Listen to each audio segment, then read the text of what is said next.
नमस्कार साथियों, स्वागत है आपका रविकांत केमिस्ट्री पॉइंट में। आज की हमारी नेम रिएक्शन है नोवेंजल अभिक्रिया। अभिक्रिया की डेफिनेशन इस प्रकार से है, क्षार उत्प्रेरक की उपस्थिति में कार्बोनिल यौगिक का सक्रिय मेथिलीन समूह के साथ संघनन करवाया जाए तो इस अभिक्रिया को हम कहते हैं नोवेंजल अभिक्रिया। देखिए हम अभिक्रिया किस प्रकार से होती है, सामान्य रिएक्शन इसकी। ये हमारे पास कार्बोनिल कंपाउंड है, ये कार्बोनिल कंपाउंड है, कार्बोनिल समूह है CH2CO। यहाँ भी ये हमने लिया अक्ष डेस और ये है अक्ष। ये जो मेथिलीन समूह है ये एक सक्रिय मेथिलीन समूह है। यहाँ से जो प्रोटॉन है वो आसानी से बाहर निकलता है और यहाँ पे निर्माण होता है कार्ब एनाइन का। तो माइनस ये अभिक्रिया हो रही है क्षार की प्रेजेंस में, -H2O जल का अणु एक बाहर निकलता है यहाँ से ऑक्सीजन और यहाँ से H2। तो हमें प्राप्त हुआ C डबल बॉन्ड C, ये अक्ष डेस, ये अक्ष, ये हमारा जो उत्पाद है, प्रोडक्ट है, इससे हम विभिन्न प्रकार के इम्पोर्टेंट कार्बनिक यौगिकों का संश्लेषण कर सकते हैं। इस अभिक्रिया का एग्जाम्पल या उदाहरण, यदि हमारे पास है C6H5H बेंजल्डिहाइड, रिएक्शन करवाते हैं इसके हम CH2CO CH3CO C2H5। तो ये हो गई हमारी बेंजल्डिहाइड। और ये हमारे पास दूसरा रिएक्टेंट हो गया हमारा जिसमें पाया जाता है सक्रिय मेथिलीन समूह है, इसको हम कहते हैं एसिटिक एस्टर। ये हो गया हमारा एसिटिक एस्टर। तो हम कह सकते हैं कि कार्बोनिल समूह को सक्रिय मेथिलीन समूह वाले किसी कंपाउंड के साथ जब हम उसका संघनन करवाते हैं तो हम कह सकते हैं कि जब कार्बोनिल समूह का किसी सक्रिय मेथिलीन समूह वाले कंपाउंड के साथ संघनन करवाते हैं तो ऐसे अभिक्रिया को हम कहते हैं, या उस अभिक्रिया को हम कहते हैं नोवेंजल अभिक्रिया। यहाँ पे हमारे पास क्षार के रूप में है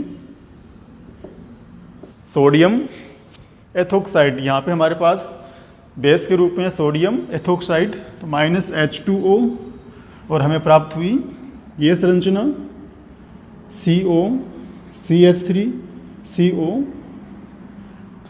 ये C6H5 और यहाँ पे हो गया ये H, ये हो गया हमारा C2H5। यहाँ यदि हम इसका जल अपघटन करवाते हैं तो हमें प्राप्त होता है अल्फा बीटा असंतृप्त अम्ल, या फिर हमें प्राप्त होता है सिनेमिक एसिड। इसका करवाया हमने जल अपघटन, हमें प्राप्त हुआ C6H5CH, ये C डबल बॉन्ड CH और COH, ये अल्फा और ये बीटा कार्बन। तो ये हमारे उत्पाद हो गया अल्फा बीटा असंतृप्त अम्ल या फिर सिनेमिक अम्ल। ये तो हुआ एक उदाहरण स्थिति में जब हम मेलोनिक एस्टर तथा एसिटाल्डिहाइड का संघनन करवाते हैं तो हमें उत्पाद के रूप में प्राप्त होता है। दूसरा एग्जाम्पल लें जिसके अंदर मेलोनिक एस्टर है, उसका हम एसिटाल्डिहाइड के साथ ही संघनन करवाते हैं तो जो हमें उत्पाद प्राप्त होता है उसका जब हम जल अपघटन करते हैं तो हमें प्राप्त होता है क्रोटोनिक अम्ल या फिर अल्फा बीटा असंतृप्त अम्ल। तो देखते हैं दूसरा उदाहरण अभिक्रिया का, C double bond O CH3, ये H, ये तो हो गया एसिटाल्डिहाइड। रिएक्शन करवाते हम सक्रिय मेथिलीन के साथ, यहाँ पे हमारा रिएक्टेंट है CO C2H5 C double bond O C2H5 malonic ester. Malonic ester के साथ जब इसका हम संघनन करवाते हैं किसकी उपस्थिति में, पिरिडीन की उपस्थिति में, तो -H2O जल का अणु बाहर निकलता है, यहाँ से ऑक्सीजन और यहाँ से H2, तब हमें प्राप्त हुआ CH3, ये H, ये C, CO, C2H5 और यहाँ पे CO, C2H5। तो हम कह सकते हैं कि पिरिडीन की उपस्थिति में, उत्प्रेरक पिरिडीन की उपस्थिति में एसिटाल्डिहाइड तथा मेलोनिक एस्टर का जब हम संघनन करवाते हैं तो प्राप्त उत्पाद का जब हम जल अपघटन करवाएं तब हमें प्राप्त होता है क्रोटोनिक अम्ल या अल्फा बीटा असंतृप्त अम्ल। H, यहाँ पे इसका हमने करवाया H3O प्लस जल अपघटन, तब हमें प्राप्त हुई ये स्ट्रक्चर COH, COH, CH3 और ये H। गर्म करते हैं इसको हम, तो यहाँ से एक जो CO2 है वो बाहर निकल जाएगी गैस के रूप में और हमें प्राप्त होगा CH3, CH, ये CH और COH, क्रोटोनिक अम्ल या अल्फा बीटा एलिफेटिक अम्ल, अल्फा बीटा अम्ल या फिर क्रोटोनिक अम्ल। तो यहाँ पे दो एग्जाम्पल हुए। तो पहला एग्जाम्पल तो था हमारे पास जब हम बेंजल्डिहाइड का संघनन करवाते हैं एसिटोएसिटिक एस्टर के साथ, तो प्राप्त उत्पाद का जब हम करते हैं जल अपघटन तब हमें प्राप्त होता है सिनेमिक अम्ल। दूसरा हमारा एग्जाम्पल है उत्प्रेरक पिरिडीन की उपस्थिति में जब हम एसिटाल्डिहाइड और मेलोनिक एस्टर का संघनन करवाते हैं और प्राप्त उत्पाद का हम जल अपघटन करवाएं तब हमें प्राप्त होता है क्रोटोनिक अम्ल हमारा उत्पाद। तो ये तो हुई दो रिएक्शन। अभी देखते हैं इसकी मैकेनिज्म, ये जो अभिक्रिया वो किस प्रकार से संपन्न हो रही है। क्षार की उपस्थिति में कार्बोनिल यौगिक का किसी सक्रिय मेथिलीन समूह के साथ संघनन करवाते हैं तो हम उस अभिक्रिया को हम कहते हैं नोवेंजल अभिक्रिया, नोवेंजल नेम रिएक्शन। दो उदाहरण हमने यहाँ पे लिए नोवेंजल अभिक्रिया के। अभी देखते हैं उसकी मैकेनिज्म, क्रियाविधि।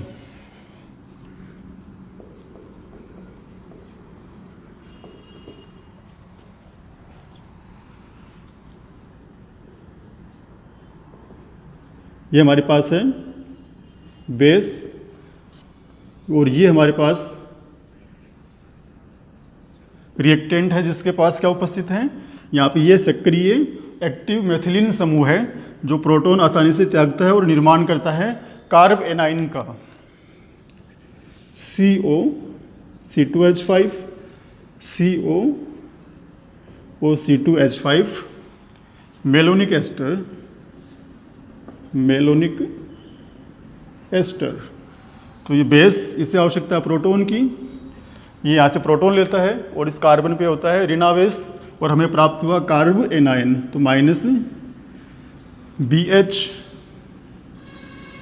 CH negative, COO C2H5, C double bond O C2H5, carb A9. ये अभी कार्य कर रहा है, ये हमें प्राप्त हुआ यहाँ पे कार्ब एनाइन। ये कार्य करेगा नाभिक स्नेही रिजेंट के रूप में। पता है हमें जो कार्बोनिल समूह वाला कार्बन है उस पे होता है आंशिक धनावेश, तो यहाँ पे जो कार्ब एनाइन है वो अटैक करता है कार्बोनिल वाले कार्बन के ऊपर। C डबल बॉन्ड O, ये H और ये CH3, ये हमारा हो गया कार्बोनिल समूह है।